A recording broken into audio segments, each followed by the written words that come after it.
Welcome to DSCJ Home Classes, an attempt to connect learner with instructor.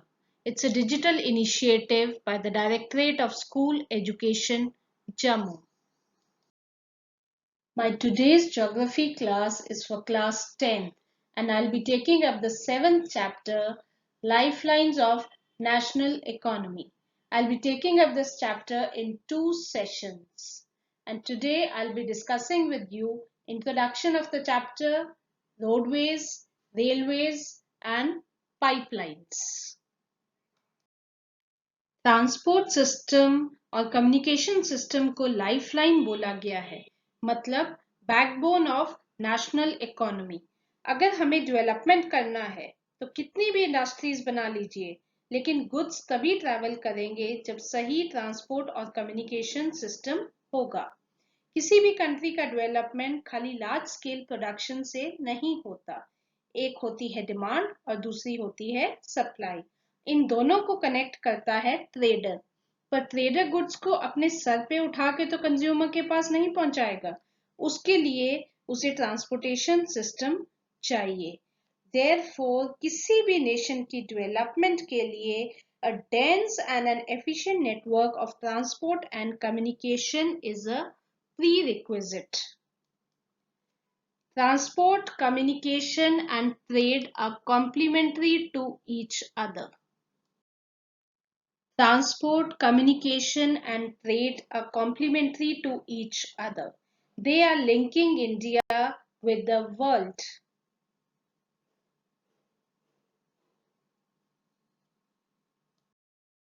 आज हम इस chapter में discuss करेंगे transportation, roadways, railways and pipelines. अब means of transport की बात करते हैं। एक होता है जो लैंड को यूज करता है और एक होता है जो वाटर को यूज करता है, और थर्ड होता है जो एयर को यूज करता है। लैंड वाले में मैं आपको बताना चाहूंगी जो ट्रांसपोर्टेशन लैंड पर होती है, जैसे कि रोडवेज, रेलवेज और पाइपलाइंस। वाटर पे हमारे पास दो तरीके के होते हैं, इनलैंड एंड ओवरसीज, जिसके बारे में हम आगे डिटेल में पढ़ेंगे। एयर में भी दो तरीके के होते हैं, यानी कि domestic Airways and international Airways. Domestic Airways भी दो तरीके की होती हैं, पब्लिक अंडरटेकिंग यानी कि गवर्नमेंट ऑपरेटिंग, जैसे कि एयर इंडिया, और प्राइवेट एयरलाइंस जैसे कि Jet Airways, Kingfisher, SpiceJet, Vistara etcetera.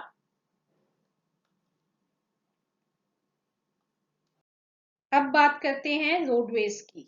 किसी भी नेटवर्क की जब हम बात करते हैं तो सबसे जरूरी बात हमें ध्यान में रखनी है वो उसके प्रॉज एंड कॉन्स की है। इसलिए सबके प्रॉज एंड कॉन्स आप ध्यान से सुने और अपनी नोटबुक में नोट करें।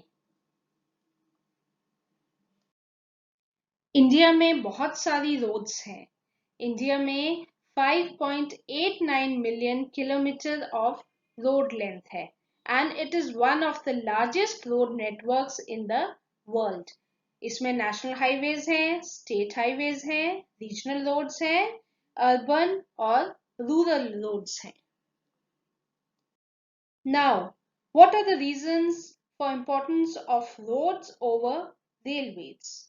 रोड्स का कॉस्ट ऑफ कंस्ट्रक्शन बहुत कम होता है एज कंपेयर टू रेलवेज। उसको बनाने में बहुत कम पैसा लगता है as compare to other modes of transport. Uneven terrain में रोड्स का कंस्ट्रक्शन कंपैरेटिवली इजी होता है। Roads are economical in transportation.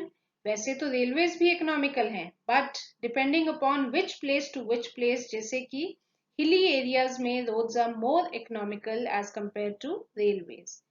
Roadways का सबसे बेस्ट पॉइंट है डोर टू डोर सर्विस, जो कि बाकी ट्रांसपोर्टेशन प्रोवाइड नहीं कर सकते। Road transport acts as a feeder to other modes of transport. आपने घर से रेलवे स्टेशन या एयरपोर्ट जाना है तो मुझे रोड ट्रांसपोर्ट का ही यूज करना पड़ेगा, क्योंकि ट्रेन या एरोप्लेन मेरे घर तक तो आएगी नहीं। इसलिए road links other modes of transport and it is a feeder mode.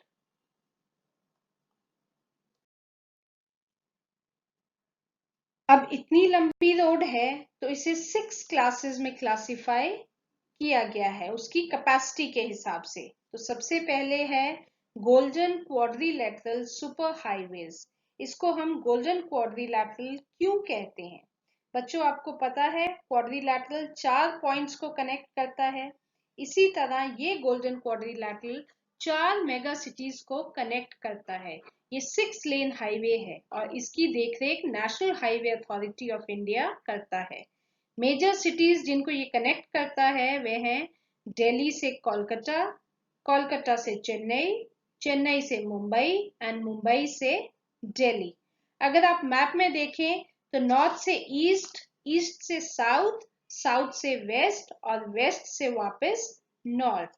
अगर आप इन चारों सिटीज यानी कि दिल्ली, कोलकाता, चेन्नई और मुंबई को मैप में आपस में जोड़ें तो एक क्वाड्रिलैटरल बनता है। इसके 2 कॉरिडोर्स हैं, north south corridor and east west corridor. इसके बाद दूसरे नंबर पर आते हैं national highways. Now what are national highways? National highways are those which connect the extreme parts of the country. इसे हम प्राइमरी रोड सिस्टम बोलते हैं। First in the importance after golden quadrilateral highways. National highways की maintenance और construction की जाती है किसके द्वारा? CPWD यानी कि सेंट्रल पब्लिक वर्क्स डिपार्टमेंट। इसके कुछ एग्जाम्पल हैं NH1, NH2, NH7, NH11 और इनमें जो NH1 है ये बहुत ज्यादा इम्पोर्टेंट है। इसे शेर शाह सूरी मार्ग भी कहा जाता है क्योंकि इसे शेर शाह सूरी ने बनवाया था और ये कनेक्ट करता है दिल्ली को अमृतसर के वाघा बॉर्डर से। ये 1 मार्क क्वेश्चन में पूछा जाता है। और इसके अलावा नेशनल हाईवे 7 NH7 जो कनेक्ट करता है वाराणसी को कन्याकुमारी से और NH8 है जो कनेक्ट करता है दिल्ली को मुंबई से। तीसरे नंबर पे आते हैं स्टेट हाईवेज। स्टेट हाईवेज वो हाईवेज हैं जो स्टेट की कैपिटल को डिस्ट्रिक्ट हेडक्वार्टर्स से कनेक्ट करते हैं। मैं आपको एक एग्जाम्पल से समझाती हूँ। जब हम जम्मू कश्मीर की बात करते हैं, जम्मू जो है JNK का समर कैपिटल है। अब जम्मू में कोई हाईवे कनेक्ट कर रहा है उधमपुर से, कठुआ से या रियासी से, तो उसको हम बोल देंगे स्टेट हाईवे। मतलब स्टेट के कैपिटल को बाकी डिस्ट्रिक्ट से कनेक्ट कर रहा है। इसकी मेंटेनेंस और कंस्ट्रक्शन की जाती है SPWD यानी कि स्टेट पब्लिक वर्क्स डिपार्टमेंट से, जो कि सेंट्रल पब्लिक वर्क्स डिपार्टमेंट होता है नेशनल हाईवेज के लिए। उसी का स्टेट काउंटर पार्ट होता है स्टेट पब्लिक वर्क्स डिपार्टमेंट। उसके बाद चौथे नंबर पर आती हैं district roads. As the name suggest it links district headquarters with other places of the district. Jammu district को कनेक्ट किया जाता है बड़ी ब्रह्मणा से, जानीपुर से, RSपुरा से डिस्ट्रिक्ट रोड्स के जरिए। डिस्ट्रिक्ट रोड को बनाने और मेंटेन करने की जिम्मेदारी होती है जिला परिषद के पास।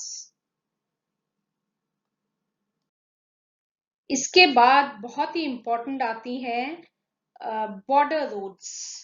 बॉर्डर रोड्स इसलिए इंपॉर्टेंट हैं क्योंकि ये हमारे इंडिया के बॉर्डर्स पे होती हैं। बॉर्डर्स पे हाई सिक्योरिटी चाहिए। इसका टेरेन फ्लेक्सिबल नहीं होता है, बहुत रफ होता है, इसलिए बॉर्डर रोड्स को भी टफ होना पड़ता है। इनको BRO यानी कि बॉर्डर रोड्स ऑर्गेनाइजेशन बनाती है। ये ऑर्गेनाइजेशन 1960 में बनी थी और इसी की वजह से हमारी बॉर्डर रोड्स इतनी स्ट्रॉन्ग हैं और इतनी टफ हैं। और बाकी जो रोड्स हैं वो अदर रोड्स की कैटेगरी में आती हैं। प्रधानमंत्री ग्रामीण सड़क योजना के तहत बहुत सारे गांवों को कनेक्टिविटी मिली है, पर ये रोड्स अक्सर कच्चा रोड्स होती हैं।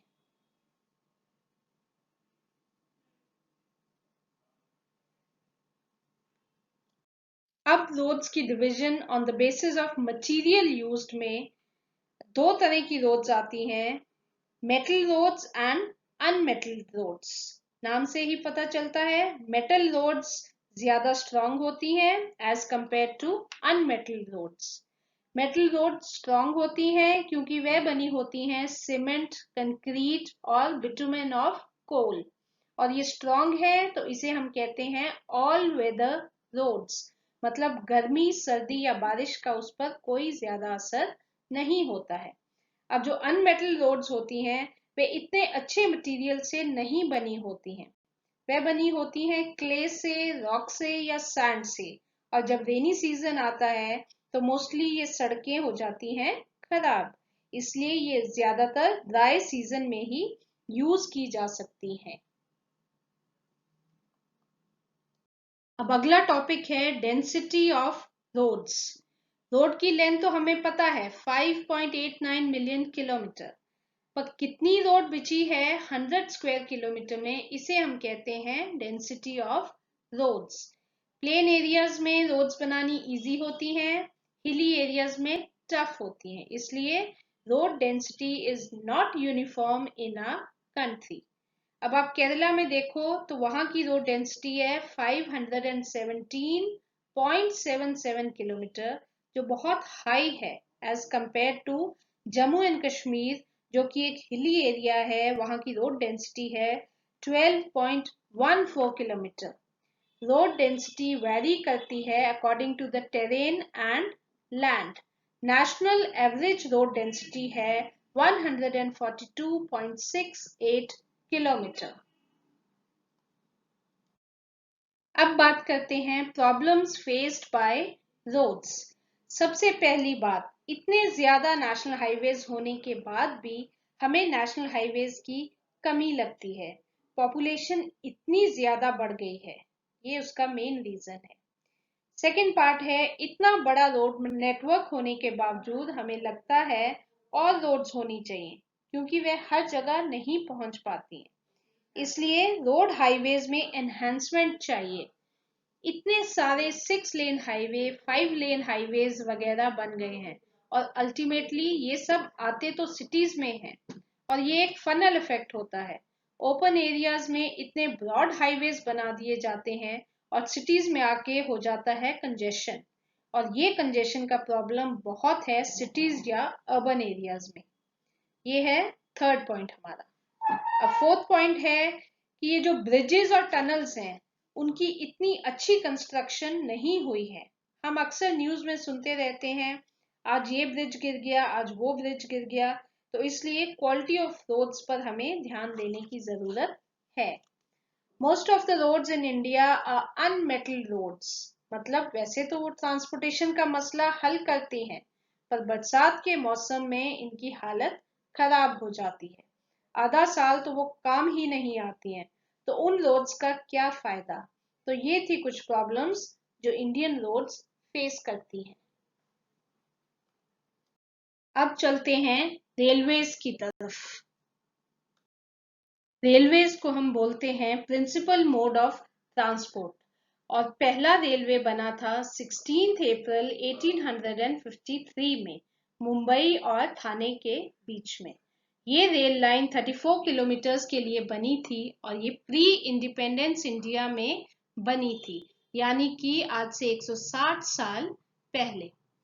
It was operated by 3 locomotives named Sahib, Sultan and Sindh, and it had 13 carriages. Railway को हम प्रिंसिपल मोड ऑफ ट्रांसपोर्ट क्यों बोलते हैं? क्योंकि बहुत लार्ज क्वांटिटी में पैसेंजर्स ट्रैवल करते हैं। अलग अलग पर्पस के लिए लोग ट्रैवल करते हैं, कल्चर के लिए, रिलीजन के लिए, बिजनेस के लिए, फैमिली मीटिंग्स के लिए। मालगाड़ी भी हम देखते हैं, फ्लाइट लोड अनलोड होता है रेलवेज के जरिए। Transport of goods is also done through railways. Railways have 3 different types of tracks on the basis of its width. ज्यादा ब्रॉड है तो उसे ब्रॉड गेज कहते हैं, 1 मीटर की विड्थ है तो उसे मीटर गेज कहते हैं, और उससे कम है तो उसे नैरो गेज कहते हैं। रेलवे जोन्स में डिवाइडेड है। इतना बड़ा रेलवेज का नेटवर्क है जिसमें 7,137 स्टेशंस हैं और 66,687 किलोमीटर्स की लेंथ है। रेलवेज ने अपनी कन्वीनियंस के लिए उसे 17 जोन्स में डिवाइड किया है, जो फर्दर सब डिवाइडेड है डिविजन्स में, और हर डिवीजन का एक डिविजनल हेडक्वार्टर होता है। टोटल 73 डिविजन्स हैं रेलवे के। आप सोच रहे होंगे जोन्स कौन कौन से हैं। जोन्स हैं northern railway, southern railway, central railway, north eastern railway, etcetera. Now, railways are the largest public sector undertaking in a country. इसमें अभी तक प्राइवेट कंपनीज नहीं आई हैं। अब बात करते हैं distribution pattern of railways in India. तो 3 फैक्टर्स हैं जो डिस्ट्रीब्यूशन पैटर्न को इन्फ्लुएंस करते हैं: फिजियोग्राफिक, इकोनॉमिक एंड एडमिनिस्ट्रेटिव। पहले बात करते हैं नॉर्दर्न प्लेन्स की। नॉर्दर्न प्लेन्स यानी कि इंडिया का नॉर्थ पंजाब, हरियाणा, उत्तर प्रदेश, इनका बेल्ट जो कि प्लेन एरिया है और हाई पॉपुलेशन है, जिसकी वजह से रेलवेज का नेटवर्क यहाँ पर ज्यादा है। बट यहाँ बहुत सारी रिवर्स हैं जो कि हिमालयन माउंटेन से निकल कर आती हैं। इन रिवर्स पर रेलवे ट्रैक बिछाने के लिए ब्रिजेस कंस्ट्रक्ट करने पड़ते हैं, जो कि एक बहुत ही चैलेंजिंग टास्क हो जाता है। अब बात करते हैं पेनिनसुलर रीजन यानी कि सदर्न रीजन। यहाँ की प्रॉब्लम है कि यहाँ हिली एरियाज हैं, जैसे कि वेस्टर्न घाट्स, ईस्टर्न घाट्स, और इन दोनों के बीच में डेक्कन प्लेट्यू, और इन एरियाज में रेलवे ट्रैक्स को गैप्स और टनल्स में बिछाना पड़ता है। अगला डिस्ट्रीब्यूशन पैटर्न है इंडिया में हिमालयन माउंटेन्स में। This area is unfavourable for railway construction because वहां बहुत ज्यादा स्लोपी और हिली एरियाज हैं। सिर्फ ज्योग्राफिकल बैरियर्स नहीं है, यहाँ स्पार्स पॉपुलेशन भी है, यानी कि कम पॉपुलेटेड एरियाज हैं। तो अगर यहाँ ट्रेन चलाई भी जाती है तो पैसेंजर्स ही नहीं होंगे, और इसके अलावा हिली एरियाज में ज्यादा इंडस्ट्रीज नहीं होती हैं, इकोनॉमिक एक्टिविटीज भी कम होती हैं। So all these factors make Himalayan mountains unfavorable for railway construction. Therefore, they suffer from low development of railways. Now, what are the challenges for railways? Sandy hills and mountainous regions में जब railway tracks बिछानी पड़ती हैं तो वहाँ raw material और labour ले जाने में बहुत दिक्कत आती है, और कॉस्ट ऑफ कंस्ट्रक्शन भी बहुत ज्यादा होती है। अगर रिवर्स हैं तो वहां भी बहुत मुश्किल है ब्रिजेस बनाना, और कई बार गवर्नमेंट ट्रैक्स तो बना देती है पर कई बार जमीन जो है बैठ जाती है, जिसकी वजह से रेलवे लाइन सिंक कर जाती है, या कभी लैंडस्लाइड्स आ जाते हैं जिसकी वजह से रेलवे ट्रैक्स ब्लॉक हो जाते हैं। रेलवे ट्रैक्स को ले डाउन करना एक बहुत बड़ा और भारी काम है। लोहे के ट्रैक्स बनाने पड़ते हैं, वुडन प्लैंक्स लगाने पड़ते हैं, ट्रेन बनानी पड़ती है, रेलवे स्टेशंस बनाने पड़ते हैं। तो इन सब का गवर्नमेंट को बहुत ज्यादा कॉस्ट पड़ता है। बेशक हमारे लिए ये एक चीप मोड ऑफ ट्रांसपोर्ट है। इसके अलावा और भी प्रॉब्लम्स फेस करनी पड़ती हैं रेलवेज को, स्पेशली इंडिया में, जैसे कि बहुत से लोग विदाउट टिकट ट्रैवल करते हैं। किराया इतना नॉमिनल होने के बावजूद भी हम इंडियन लोग ऐसे करते हैं। दूसरी प्रॉब्लम है theft and damaging of railway property. Government ने इतनी ज्यादा फैसिलिटीज दी हैं ट्रेन्स में और स्टेशंस पर लोग उन्हें रहने नहीं देते, चोरी कर लेते हैं या उसे डैमेज कर देते हैं, जिससे रेलवेज का बहुत ज्यादा नुकसान हो जाता है। और तो और बिना बात पे चेन खींच देते हैं जो कि इमरजेंसी के लिए लगाई होती है। ये सब प्रॉब्लम्स है इंडियन रेलवेज की। आइए अब बढ़ते हैं पाइपलाइंस की तरफ। पाइपलाइन एक बहुत ही इंटरेस्टिंग मोड ऑफ ट्रांसपोर्ट है। पहले पाइपलाइंस हम यूज करते थे सिर्फ नेचुरल गैस को ट्रांसपोर्ट करने के लिए, but now we use it for transporting crude oil, petroleum, natural gas and iron ore. अब इसकी अगर हम कॉस्ट की बात करें तो जब हम पाइपलाइन ले डाउन करते हैं तब थोड़ी कॉस्ट पड़ती है हमें, बट फिर भी वो कॉस्ट एफिशिएंट है। एक बार अगर पाइपलाइन डल गई तो you don't have to keep on investing on it, so it is cost efficient. Third point है पाइपलाइंस के जरिए ट्रांसशिपमेंट लॉसेस या डिलेस नहीं होते, जो कि रेल, रोड या किसी और मीन्स ऑफ ट्रांसपोर्ट में हो सकते हैं। इनलैंड रिफाइनरीज बहुत ज्यादा हैं, जैसे कि बरौनी में है, मथुरा में है, पानीपत में है। पाइपलाइंस अब हर जगह फैली हुई हैं, इतनी ज्यादा यूजफुल हैं, नेचुरल गैस वगैरह के लिए तो बहुत ही ज्यादा यूजफुल हैं। 3 मेन पाइपलाइंस हैं जिनके बारे में मैं आपको बताती हूँ। एक है जो कि नॉर्थ ईस्ट को यूपी से कनेक्ट करती है, यानी कि अपर असम को कानपुर से कनेक्ट करती है via Guwahati, Barauni and Allahabad. Second है जो गुजरात को पंजाब से कनेक्ट करती है, यानी कि वेस्ट ऑफ इंडिया को नॉर्थ ऑफ इंडिया से कनेक्ट करती है। ये सलाया जो कि गुजरात में है उसको कनेक्ट करती है जालंधर जो कि पंजाब में है, और वाया विरमगम, मथुरा, दिल्ली एंड सोनीपत। और जो थर्ड पाइपलाइन है जो कि बहुत ही ज्यादा इंपॉर्टेंट है, एग्जाम पॉइंट ऑफ व्यू से भी बहुत इंपॉर्टेंट है और इसका बहुत ही एक्सटेंसिव सा नेटवर्क है, तो ये पाइपलाइन हजीरा जो कि गुजरात में है उसे कनेक्ट करती है Jagdishpur in UP via Vijaypur in MP, Kota, Shahjahanpur and Baprola. So these are the main 3 important pipeline networks. Thank you students. Have a nice day and wait for my next video, second part of this lesson.